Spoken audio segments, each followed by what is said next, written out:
All right, get your headphones on, sir. It's time for us to begin this. I have the author of The Little Book of Miracles, Stories from the Incomplete Skeptic. If that isn't a great title for a book, I don't know what is. Timothy Cameron. Good morning, sir. How are you? I am great. How about you? I couldn't be better if they paid me to do this job. We're going to talk about this book that you wrote with such love and care, clearly, because it's a personal journey for you. This was a personal journey for you. Before we get into some of the book and we talk about it in detail and tell people once they hear about it where they can get it, I want to talk a little bit about your journey itself. So if you could share anything that you'd be willing to share with us on the air, because it's quite a story. The miracles that have transpired in my life came from early on. Probably the first one was when I stuck a knife into a socket and my guardian angel pulled me away from being electrocuted. I was absolutely physically incapable of pulling myself away from that situation, and I just said a few words. I said, "God, please help me." And I was pulled away with two heavy hands, one on each shoulder. And then my life moving forward with all of its difficulties was punctuated by many miracles. The part of that book that you wrote about, you spoke in detail about you were quite young, and I believe was it your grandfather? I believe it was my grandfather. He didn't say, "Hey, buddy, this is me." How you doing? Yeah, he didn't do that. Right. But I was the knife that I stuck into that 220 volt socket was a knife that I was using to whittle, and he taught me to whittle. Okay. And he had passed away not too far before that happened. It's been a series of journeys for you, all these miracles, and this book is laid out chapter after chapter after chapter with, I want to say, small bites of all of those miracles that came together to mold and change who you became today. True. I did try to chronologically outlay the events. When I was young, I went through a lot of difficulties. Yeah. I was given up early. I won't talk for the rest of my family, but I was deemed one of the worst cases of child abuse that they had seen in the state of Minnesota at the time, and I was removed from my biological mother and placed in the foster care. And foster care had its positives and negatives, but I was abused there emotionally, verbally, psychically, and sexually in a very difficult period of my life, and grew up in not just foster care, but then being removed from there to an orphanage and a series of group homes after that. And I ended up getting into crime. I was a car thief, basically, as a kid from 16 years old, was arrested for that, incarcerated, and I was really struggling spiritually and emotionally at 16 years old, and I was ready to commit suicide. I was having a psychotic break, if you will. Maybe there was something about the dark side that was attacking me, who knows which. But when I was ready to just give up, a miracle happened, and I was saved from 3 days of not sleeping, weeks of near sleeplessness. I don't know if I should really share this part of it, but part of the experience I was having is I felt like my brain was bleeding, my mind was bleeding. I was seeing images of Hitler. I was hearing breaking glass and feeling the blood come from that. Very psychotic episode, and with a prayer, I was healed. And this is what I took from your book, because all of this sounds so negative and so terrifying, and it was for you. But what I took from the book was, through all of it, you were receiving options of faith, options of spiritualness that you were grabbing hold of, it sounded like at times, and it was lifting you up and out of this. It was a process. It was. I had dug myself in pretty deep, but I had miracles happen over and over. It's like we don't get ready to meet God, we meet God to get ready. Yeah, see? and that pulls us out of the despair one miracle at a time, but I was a slow learner, so I needed a lot of them. Sometimes God uses the worst of us to help the best of us. And Well, and you touch very openly about a lot of the things that happen, and I don't want to ruin. People need to read this book, so I don't want to ruin it for them. But I asked you, and this really is up to you. The one that right at the beginning of the book, where you talk about the angel on the highway. Oh, Angel on Highway 100, Yeah. right. That was quite a mystical experience. I was hitchhiking on Highway 100 after visiting with my bio brother, and a hippie-looking guy pulled over in a beat-up Jeep.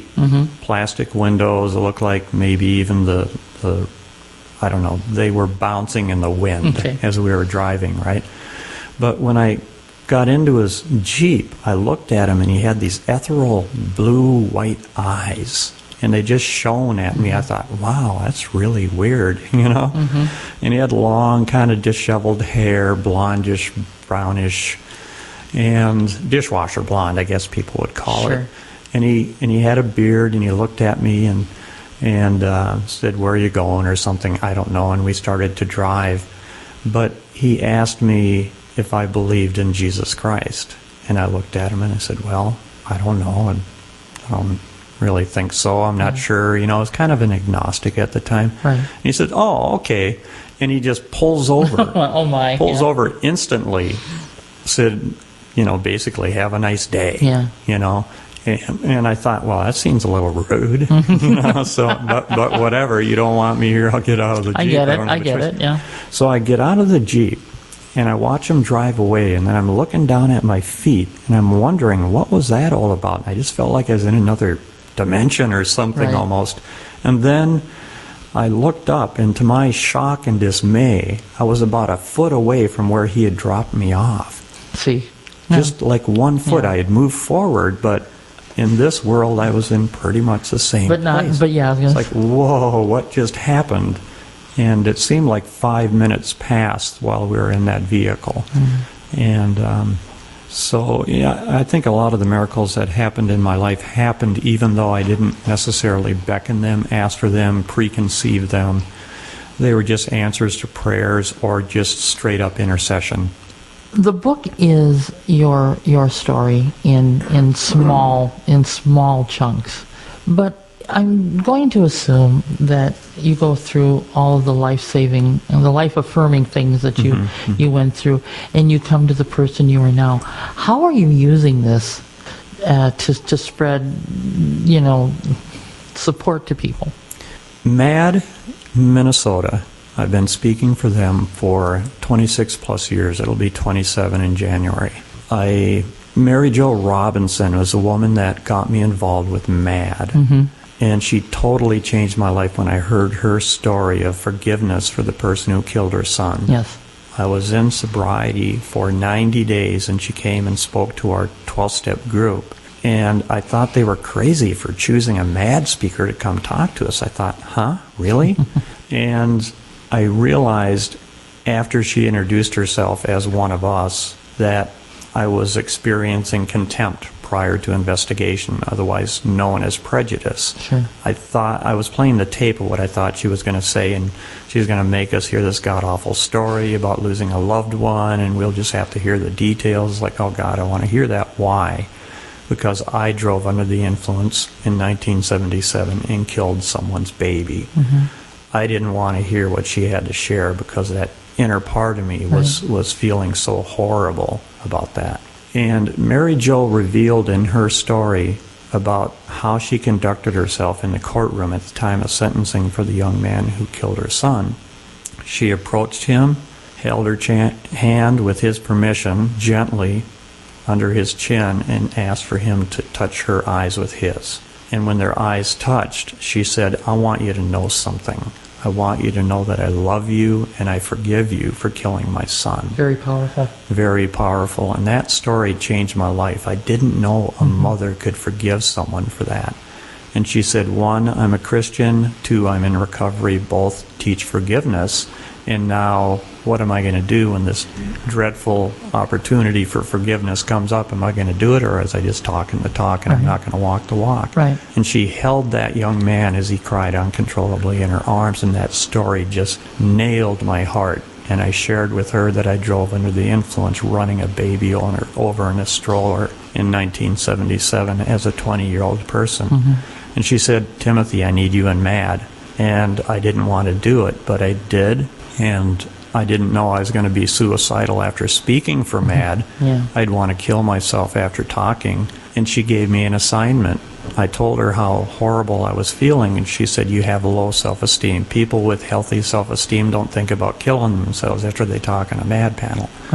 So she said, I want you to look in the mirror every day, point at yourself, call yourself by name, look in your own eyes and say, Timothy, I love you, and do it until you mean it. And it took 8 years, Laura. Well, I was going to ask you about that, because forgiveness, I think, goes in two directions. People forgive you for your transgressions, and you forgive people for their transgressions. But in that, the only way I think it's going to be successful is what you just said, and that's if you learn to forgive yourself. We sometimes need to give ourselves the love that we deserve from others, and it kind of goes back to the idea of forgiveness being more powerful than the offense that requires it. So forgiveness runs deeper than the offense. Therefore, we need to thank God for the offense, if you will. Not that the offense was good or right, but we're thankful for everything in our lives. We don't regret the past or wish to shut the door on it, because in God's economy, nothing is wasted. Everything is used, just like some native tribes use the entirety of a buffalo. Right. Nothing goes to waste. The same is true of the spiritual world. I think that's a remarkable point to make. It really is, because we go through our lives and we make choices, and sometimes we make bad choices and sometimes we make good choices, but it is what makes us us. Amen. Right on. And to be able to look back at that and how did you put it? Give yourself the love that others. Sometimes we need to give ourselves the love that we deserve from others. Yes. And everything kind of hinges on love for me. If you don't love, you're in a lot of trouble, because if you love someone, you won't hurt them, and if you love yourself, you won't place yourself in harm's way. And for me, God is love. So God is love. Yeah. I would be remiss if I didn't point out that Mary Jo's son works here at KBEK, and that would be Paul Henderscheid. Paul has been one of my heroes, as his entire family has been so dynamic in helping people turn their lives around. Yeah, I just wanted to make sure I pointed that out, because Paul is who brought me to you, and there was a time, and this is amazing. This is the amazing part of Paul. There was a time where I was assuming that he wanted to interview you, and Paul went, no. Well, gosh, thank you. So he gave me a gift of being able to read this book and interview you. So. And thank you for reading the book and yes. pointing out some things to me. I know you're a writer, so for you to say that you thought the book was well written, I'm going, okay, maybe I did something right by accident. No, it wasn't. It clearly wasn't by accident. Like I said, part of it is thinking. I was going to have you read it, but could you? Here. Oh, the day I died and back to life chapter. Right. Those 3 paragraphs, I think, have a really positive experience in there for you. I think you're communicating something strong. That's just me. Okay, it's beginning with the second paragraph, the day I died and came back to life, with a quote, "People living deeply have no fear of death." Aeneas Nin. Writing a biographical book makes one plumb the depths of personal lessons in life. This particular morning, while lying in bed, I was doing what I so often did. I was peering back in time, reliving my life, mulling over its various imports, and hoping to uncover new nuggets of gold from the rubble of recollection. I found myself contemplating how to address this particular unfinished chapter. Having suffered a writer's block for some while, I needed motivation. A breakthrough in the form of a question and possible answer emerged. While I still remembered it, I jumped up from bed to, quote, write it down, unquote. I could decide later if it was just useless drivel or genuinely interesting and maybe even inspirational substance of the heart for readers to deliberate. I wondered, open quote, what is harder, dying the way I did or coming back to life, end quote. What is more important, death or resurrection? Despite the sometimes excruciating pain of existing in my skin, I would not trade one sorrow or indignation of yesteryear for an easier, softer way. To do so would be to despise and reject my hard-earned lessons, a part of who I am. Today I feel like a very different man than I was back then. Who am I? Who was I? I look in the mirror, and I cannot see the man that once was. Mm-hmm. This is a question for contemplation left for a different day and perhaps in a closing chapter of this book. There you go. And I wanted you to read that because I want people to understand the what they're going to be hearing. These stories are very powerful, sometimes uplifting, sometimes terrifying. But you put it out there for people, and that's a very important thing. I think this is would be a very good read for somebody who might be struggling or has struggled with a lot of the same things you have. Sure, I'm not alone in this universe, and you know, while it was a difficult journey, the pain has a beautiful mystery to it. Yeah. It's like when we feel the purity of our pain, it's like grief. You can't grieve a thing that you don't love, and grief is proof of love. So if we can just see our grief as love and fall in love with the grief becomes pure, becomes sweet. Difficult still, but pure and sweet, and it improves us. It just burns away everything that doesn't belong. And guess what? That burning process might not feel real good, but it's purifying until we're left as we are supposed to be. You know, we get down to bare metal, if you will. Right.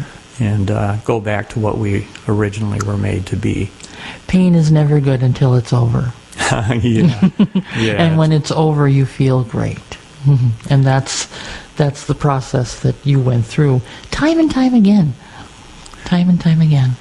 Yeah, well, you know, you're talking to a guy who, unlike a lot of people, served time in prison. Yes. I had 2 major incarcerations, several minor incarcerations, and I turned it around through recovery and speaking for MAD. MAD has been a great outlet for me to make sense of the past in a way that helps others, and this book is just a piece of that, I guess. It's, you know, I'm not getting any younger. None of us are. Yeah. I thought I need to get some of these ideas and things from my heart down on paper so people will have it after I'm gone someday, you know. There's a couple of ways that people can get in touch with this book. You told me one of the easiest way is to go onto Facebook. Yeah. And it's Timothy G. Cameron. Right, and it'll show a picture of the book on there. It's got a greenish blue face. The book cover was painted by Jennifer Coonan, a friend of mine. She allowed me to use it as a book cover. Beautiful. And if maybe, I don't know if you're able to read the quantum communications in the URL.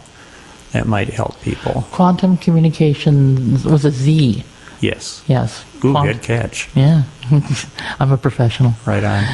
And that's one way to do it. And I just asked to be your friend on Facebook, by the way. Yay. You got it. But also, you have a GoFundMe. I did decide to open one of those. And I would really suggest that people take a look at that, too, because that is a way to get the book and get an autographed copy, and also fund, not, you know, help you as a writer, help pay for the book, but also help you continue on doing the work you're doing, because when you go to the Facebook page, I see that you are speaking, you're working with MAD, you're out there. Yeah, I'm very busy with speaking and writing. I write for Corcoran Press organization. My local neighborhood is Corcoran. Okay. And I write for their paper. Sure. submit That's wonderful. articles. Yeah, Good for you.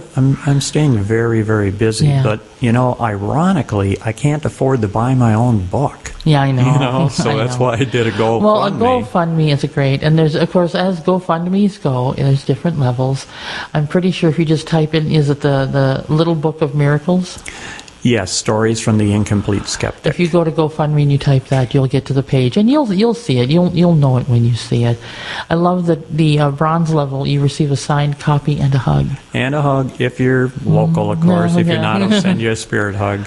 And there's audio recordings at different levels, a lot of different things. But anything people can do to help continue. That's always a good thing. So I wanted to make sure we brought that up too. Great, thanks, Laura. Yeah. I appreciate that. We're getting into that period where we probably have to think about winding it down. Okay. Before I have you do what I was going to have you do, Okay. is there any message you want to leave to people listening that might be struggling the way you were? Yes, the journey of self-forgiveness came from looking in the mirror every day and saying, I love you, until I meant it. It takes a while sometimes. But if we don't tell at least 3 people a day that we love them, we've probably wasted a day of our lives. And sometimes one of those 3 people has to be ourselves. There you go. But when we give love away, it just raises us above the problems that we are experiencing. In God's economy, nothing is wasted. And at the time of my life when I was suicidal, after a great series of misfortunes while in recovery, which I didn't go out and use over, by the way, it helped evolve me. I knew if I gave up, I knew if I committed suicide, that I couldn't be here to help someone else. Mm-hmm. And maybe, just maybe, what we're going through can help save the life of another human being. So one, I had given my life over to the care of God, as I understand God, so I couldn't rip God off from my life. It didn't belong to me anymore. And 2, I knew that if I could just get through this dark night of the soul, if you will, that I would be able to offer someone some goodness and light to where it'll help make sense of their life. So what we're going through is not useless. We are valuable. It makes us who we are. As difficult as it might be to stay here on Earth School, we have to do it because of love, not for any other reason, but because we love. I'm going to have you read a poem that's towards the end of the book. I did decide to include a few poems here in my book just because I wanted to give people a sense of my journey poetically. The book, right toward the end, has the poems, so if you're curious about that, that's where you'll find them. One of the poems is titled Friends, and I wrote this in 20 minutes when I was in a really, really good place after there is just nothing wrong with the world at all. Friends. Me. I don't know what plant I am, but perhaps I like the idea of being a lily of the field. Or maybe not a plant at all, but a kind, bright cloud that slowly empties itself to luminously moisten flowers upon their beds. Or maybe I want to be a lake surface that kisses the sky with deep margins of aurora in moonlit cottons. Or maybe something impossible to forget, like one petite wave tickling your toes on a sun-soaked, secluded shore. But whatever I am, I hope I am that and this of you, the deeper part of a warm grin, forever caught in a moment. Or maybe I just want to be your friend. Thank you, Timothy. Yes, ma'am. All right.